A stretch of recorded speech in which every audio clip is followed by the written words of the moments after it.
لاکھوں کے حساب سے پاکستانی امریکہ میں رہائش پذیر ہیں جو اچھی زندگی گزارنے کے لیے پاکستان سے کوچ کر کے اس ملک میں آباد ہوئے ہیں۔ اچھی زندگی سے مراد روپے پیسے لے لیجئے، وہ تو انہیں مل جاتا ہے، مگر طرح طرح کے مسائل سے دو چار ہونا پڑتا ہے۔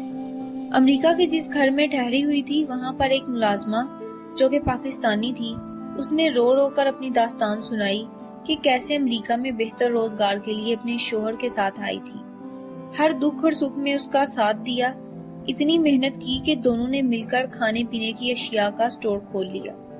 دیکھتے ہی دیکھتے اس کے دن پھر گئے، حالات اتنے اچھے ہو گئے کہ بیوی نے سٹور میں جانا بند کر دیا اور گھر داری میں مصروف ہو گئی تھی۔ لڑکے جو کہ جوان ہونے کو تھے، اچھے سکولوں میں پڑھ رہے تھے کہ اچانک میاں کو کیا سوجی کہ اس نے دوسری شادی کر لی، لیکن بیوی کو اس بات کی خبر تک نہ ہونے دی، یہاں تک کہ اسے طلاق بھی دے دی۔ ایک روز اس کے بیٹے نے ماں سے کہا، امی آپ کو معلوم ہے کہ ڈیڈی نے دوسری شادی کر لی ہے اور آپ کو طلاق دے دی ہے۔ یہ سن کر اس خاتون کے ہوش جاتے رہے۔ جانچ پڑتال کی تو واقعی اس کے شوہر نے اسے طلاق دے دی تھی۔ جب شوہر سے اس نے احتجاج کیا تو اس نے اسے گھر سے نکال دیا تھا اور وہ بیچاری در بدر پاکستانیوں کے گھروں میں جا کر پارٹ ٹائم کھانے بنانے لگی تھی۔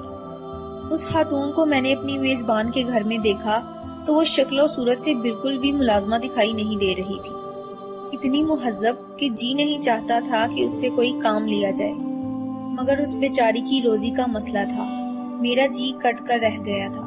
میں نے اس سے پوچھا، جب اس نے دوسری شادی کی تھی تو ہمیں یہاں کی انتظامیہ سے مدد لینی چاہیے تھی، یہاں کے قانون کے مطابق آدھا حصہ ہمیں جانا تھا۔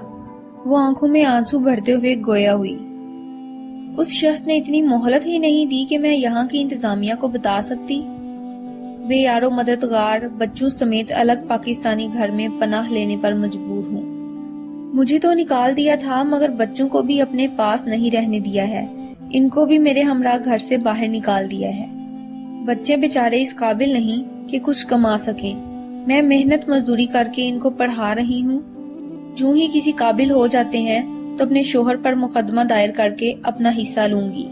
میرے مالک بہت اچھے ہیں، وہ میرا ساتھ دینے کے لیے تیار ہیں۔ دراصل ان کے 2 چھوٹے بچے ہیں جن کی میں ان کی غیر موجودگی میں دیکھ بھال کرتی ہوں۔